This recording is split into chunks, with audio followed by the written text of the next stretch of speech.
नमस्कार, खबरों की खबर में आपका स्वागत है। मैं हूं तृप्ति। किसान एकता मोर्चा ने ऐलान किया है कि 41 किसान यूनियनों ने 6 फरवरी यानी शनिवार को देश भर में दोपहर 12 बजे से 3 बजे तक देश भर में चक्का जाम करने का फैसला किया है। ये वही किसान यूनियंस हैं जिन्होंने 26 जनवरी को शांतिपूर्ण ट्रैक्टर रैली निकालने के दावे किए थे, लेकिन उस दिन दिल्ली के अंदर जो उपद्रव हुआ उससे ये बेनकाब हो गए। अपने आंदोलन और आंदोलनकारियों पर इनका कितना कंट्रोल है ये पूरी दुनिया ने देखा। अब एक बार फिर ये वही हरकत करने जा रहे हैं। जिन उपद्रवियों को किसान नेताओं ने अपने आंदोलन का हिस्सा मानने से मना कर दिया था और कांग्रेस जिनके खिलाफ कार्रवाई की मांग कर रही थी, अब उन्हीं आरोपियों को बचाने के लिए कांग्रेस वकील भेज रही है। जिस दिल्ली पुलिस को किसान नेता टिकैत उपद्रवियों पर गोली न चलाने पर ताने मार रहे थे, अब वही दिल्ली पुलिस की सुरक्षा की तैयारियों पर सवाल उठा रहे हैं। लेकिन दिल्ली पुलिस ने 26 जनवरी की घटना से सबक लेते हुए ऐसी तैयारी की है कि सांप भी मर जाए और लाठी भी ना टूटे, यानी गोली भी ना चलानी पड़े और उपद्रवियों को रोका भी जा सके। पुलिस ने दिल्ली की बॉर्डर पर तैनात अपने जवानों को स्टील के डंडे दिए, सड़कों पर कीलें बिछा दी, कंक्रीट की दीवारें खड़ी कर दी, आंदोलनकारियों के इलाके का इंटरनेट कनेक्शन काट दिया। किसान आंदोलन के नाम पर लोगों को भड़काने वाले सैकड़ों ट्विटर अकाउंट्स सस्पेंड कर दिए गए। पुलिस की इस तैयारी से किसान नेताओं और लुटियर फेक न्यूज गैंग और विपक्ष को इतनी मिर्ची लगी है कि वो पानी पी पी कर सरकार और दिल्ली पुलिस को कोस रहे हैं। पुलिस की तैयारियों के मायने क्या हैं और किसान आंदोलन के नेताओं को और उनके समर्थक बनकर अपना उल्लू सीधा कर रहे विपक्ष को इससे तकलीफ क्यों हो रही है, ये मैं आपको आगे बताऊंगी। लेकिन पहले यह समझना जरूरी है कि 26 जनवरी की शर्मनाक ट्रैक्टर रैली के बाद भी किसान नेता किस मुंह से अब 6 फरवरी को चक्का जाम करने की बेशर्मी कर रहे हैं। दरअसल 26 जनवरी को लाल किले और दिल्ली के अलग अलग हिस्सों में किसान आंदोलन के गुंडों ने जो कोहराम मचाया था, उसके बाद देश की आम जनता के सामने वो एक्सपोज हो गए। लोगों को समझ में आ गया कि किसान आंदोलन के नाम पर दिल्ली को बंधक बनाकर बैठे लोग आंदोलन के नाम पर अराजकता फैला रहे हैं। वहीं लुटियन मीडिया गैंग भी बेनकाब हो गया। राजदीप सरदेसाई, मृणाल पांडे और वामपंथी पत्रकारों की एक पूरी टोली पर फेक न्यूज फैलाने के मामले दर्ज हो गए। जनता को समझ में आ गया कि कैसे एक स्टंटमैन किसान की खुद की हरकत से हुई मौत को इन लोगों ने पुलिस की गोली से मरा बताकर दिल्ली पुलिस को बदनाम करने और देश भर में दंगे फैलाने की कोशिश की।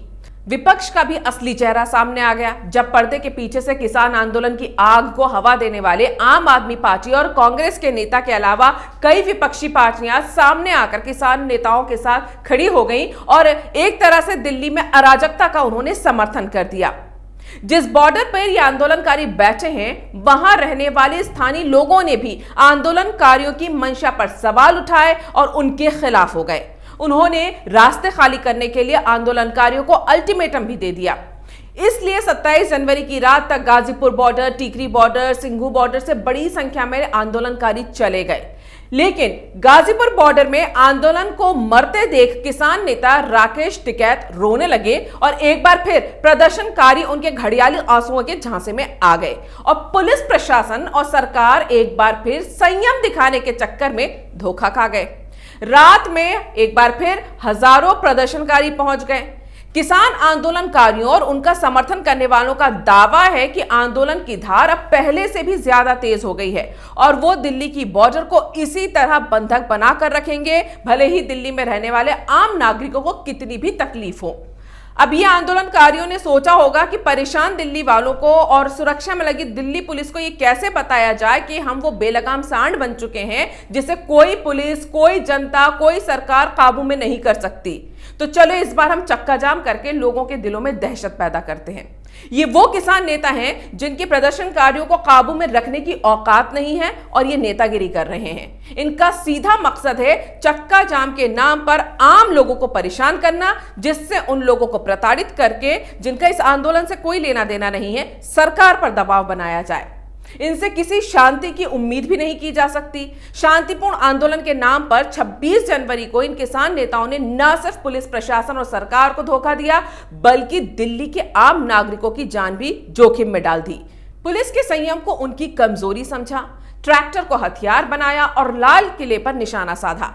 लेकिन जब जिम्मेदारी लेने की बारी आई तो खुद को दंगाइयों से अलग कर लिया और कहा कि ये तो आंदोलनकारी नहीं थे, इनका आंदोलन से कोई लेना देना नहीं है, ये तो खालिस्तान समर्थक उपद्रवी हैं। अब जब दंगाइयों को दिल्ली पुलिस ने तफ्तीश करके पकड़ना शुरू किया तो किसान नेताओं और उनका समर्थन कर रही कांग्रेस को तो खुश होना चाहिए था कि सच सामने आ जाएगा कि ये लोग किसान आंदोलन का हिस्सा ही नहीं थे। लेकिन पंजाब के कांग्रेसी मुख्यमंत्री कैप्टन अमरिंदर सिंह ने 70 वकीलों की टीम भेजी है जो पकड़े गए आरोपियों की पैरवी करेगी, उनका पक्ष रखेगी, वो भी बिना फीस लिए। मतलब जनता के टैक्स के पैसों पर दंगाइयों की पैरवी की जाएगी। आखिर कांग्रेस उपद्रवियों के लिए वकील क्यों भेज रही है? उन दंगाइयों से उसे इतनी सहानुभूति क्यों हो रही है जिन्होंने देश के गणतंत्र दिवस का अपमान किया, देश की राजधानी में बवाल मचाया, दिल्ली पुलिस के जवानों और महिला पुलिसकर्मियों के साथ हिंसा की? या तो ये इन्हें कसूरवार नहीं मानते हैं या फिर इन दंगाइयों से इनका कोई रिश्ता है। आलू से सोना बनाने वाले कृषि एक्सपर्ट राहुल गांधी ने एक ट्वीट किया है जिसमें दिल्ली पुलिस के सुरक्षा इंतजामों पर ताना मारते हुए लिखा है कि बिल्ड ब्रिजेस नॉट वॉल्स। तो अपनी पार्टी को भी तो आप बोलिए कि सपोर्ट ट्रुथ नॉट टेररिस्ट। क्या राहुल गांधी को नहीं पता कि जिस सिंघू बॉर्डर से ये दंगाई दिल्ली में घुसे थे वहां पर एक कथित आंदोलनकारी ने दिल्ली पुलिस के एसएचओ को तलवार से घायल कर दिया? अगर वाकई तानाशाह सरकार होती तो उस आदमी को ऑन द स्पॉट गोली मार दी जाती, लेकिन पुलिस ने उसको काबू में करके गिरफ्तार किया, जिसके बाद दिल्ली की बॉर्डर पर पुलिस वालों को स्टील की लाठियां दी गई क्योंकि लकड़ी की लाठी से तलवारधारी आंदोलनकारियों का मुकाबला नहीं किया जा सकता। सड़कों पर कीले बिछाई गई ताकि स्टंटमैन बनकर ट्रैक्टरों को कुचलने निकले आंदोलनकारियों के ट्रैक्टरों को रोका जा सके। कंक्रीट की दीवारें बनाई गई जिससे लोहे के बैरिकेड्स को तोड़कर उससे डंडे बनाकर दिल्ली पुलिस को मारने वाले आंदोलनकारियों को घुसने ना दिया जाए, क्योंकि पुलिस को कड़े आदेश दिए गए हैं कि आंदोलनकारियों पर गोली ना चलाई जाए, वरना ये दंगाई प्रदर्शनकारी मरकर शहीदों में शामिल हो जाएंगे और किसान आंदोलनकारी जो जिंदा दंगाइयों से रिश्ता तोड़ लेते हैं मरे हुए दंगाई की लाश को बेचना शुरू कर देंगे। कई लोग हैं जिन्हें सरकार और दिल्ली पुलिस के संयमशील रवैये पर गुस्सा आ रहा है। दंगाई आंदोलनकारियों पर लठ क्यों नहीं बजाए जा रहे, ये सवाल उठाए जा रहे हैं। सक्षम पुलिस बल को लाचार क्यों बनाया जा रहा है, इस पर हैरानी जताई जा रही है। तो आप खुद सोचिए, जब एक आंदोलनकारी जो ट्रक पलटने से मरा था उस पर दिल्ली पुलिस के गोली चलाए जाने की फेक न्यूज फैलाने का मकसद क्या था? टिकैत का बार बार बोलना कि गोली चला दो और यह दावा करना कि उसके पास पुख्ता इंफॉर्मेशन है कि सरकार आंदोलन में शामिल 1000 लोगों को मारेगी। ट्रैक्टर रैली में जानबूझकर प्रतिबंधित रास्तों में घुसकर पुलिस के सामने मुठभेड़ की परिस्थिति बनाने के पीछे की मंशा क्या थी? ये चाहते ही यही हैं कि सरकार बेकाबू हालात देखकर पुलिस को गोली चलाने के आदेश दे, जिससे आंदोलनकारियों की लाशें बिछें और फिर आंदोलन के नाम पर बैठे ये गिद्ध उन लाशों को नोचकर अपनी राजनीति करें। अगर सच्चा किसान इनके साथ होता तो इन्हें पंचायत बुलाकर किसानों को आंदोलन में जाने के लिए मजबूर करने की धमकी नहीं देनी पड़ती। मजबूर किसान को हुक्का पानी बंद करने की दादागिरी नहीं दिखानी पड़ती। आंदोलन में न आने पर किसानों के ऊपर 1500 रुपए का जुर्माना लगाने का तुगलकी फरमान जारी नहीं करना पड़ता।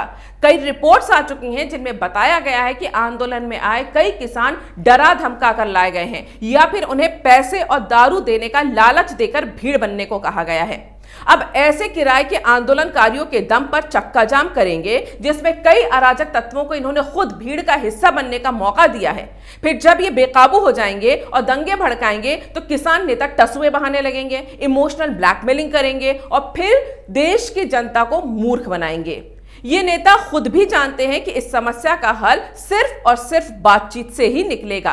तो फिर ये शक्ति प्रदर्शन का नाटक क्यों किया जा रहा है? चक्का जाम क्यों किया जा रहा है? क्या दिल्ली पुलिस और सरकार को 26 जनवरी की घटना के इन धोखेबाजों को चक्का जाम करने से नहीं रोकना चाहिए, जो साइन करने के बावजूद अपने वादों से मुकर जाते हैं? अगर ऐसे में दिल्ली पुलिस ने किलेबंदी कर दी है तो हंगामा क्यों मचाया जा रहा है? क्या एक बार फिर आम नागरिकों की जान खतरे में डालनी चाहिए? अगर 6 फरवरी को किसान नेताओं के चक्का जाम के नाम पर हालात बेकाबू होते हैं तो इसके लिए किसान नेताओं को जिम्मेदार मानते हुए उन्हें जेल में नहीं डाल देना चाहिए, और इसके बाद भी सरकार और पुलिस संयम बरतेगी तो जनता को उसे ही जवाब देना होगा। अगर आपको ये वीडियो पसंद आया है तो इसे लाइक करें, शेयर करें और कैपिटल टीवी को सब्सक्राइब करें।